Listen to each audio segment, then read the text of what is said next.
اب تکبر کی بنیاد کیا ہے؟ تکبر کے چند اسباب ہیں۔ سبب ہے مال۔ اکثر و بیشتر دیکھا گیا ہے کہ جس کو 4 ٹکے مل جاتے ہیں وہ اپنے آپ کو کوئی بڑی شے سمجھنا شروع کر دیتا ہے، دوسروں کو غریب حقیر سمجھنا شروع کر دیتا ہے۔ پنجابی میں کہتے ہیں تک کی نہیں پھوندی۔ یہ مال تو ڈھلتی چھاؤں ہے، اس کا کیا بھروسہ؟ جو شاخ نازک پہ آشیانہ بنے گا نا پائیدار ہوگا۔ آپ نے مال کا حشر دیکھا نہیں ہے؟ ایک بندہ آج امیر ہے، صبح کو فقیر ہے، آج وزیر ہے، صبح کو اسیر ہے، آج وزیر اعظم ہے، صبح کو اسیر اعظم ہے، آج صدر ہے اور صبح کے وقت ملک بدر ہے۔ اس مال کا کیا بھروسہ؟ اس لیے مال کی وجہ سے دھوکے میں نہیں آنا چاہیے۔ نبی اسلام نے ارشاد فرمایا کہ میری امت کے جو فقراء ہوں گے وہ میری امت کے عمراء سے 500 سال پہلے جنت میں داخل ہوں گے،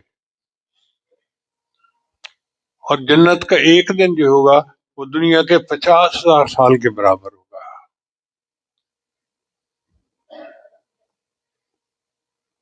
تکبر کی دوسری وجہ انسان کا جمال، خوبصورتی۔ جو لوگ خوبصورت ہوتے ہیں ان کو بھی نخرہ ہوتا ہے، جی ہم بڑے خوبصورت ہیں، پرسنالٹی اچھی ہے، جی قد اچھا ہے، جی ہمارا چہرہ مورا، رنگ صاف ہے، فلاں ہے فلاں ہے۔ عورتیں اس کی زیادہ مریض ہوتی ہیں۔ بھئی یہ جو خوبصورتی ہے یہ اللہ نے دی ہے اور یہ وقتی ہے۔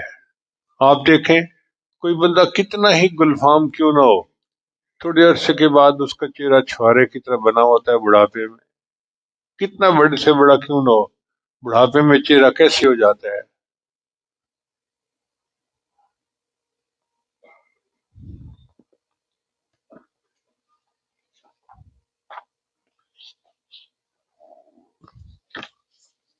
تکبر کا تیسرا سبب انسان کا حسب نسب ہوتا ہے۔ وہ جی ہمارا خاندان بڑا اونچا ہے اور میں بڑے خاندان کا ہوں، بڑی فیملی ہے جی۔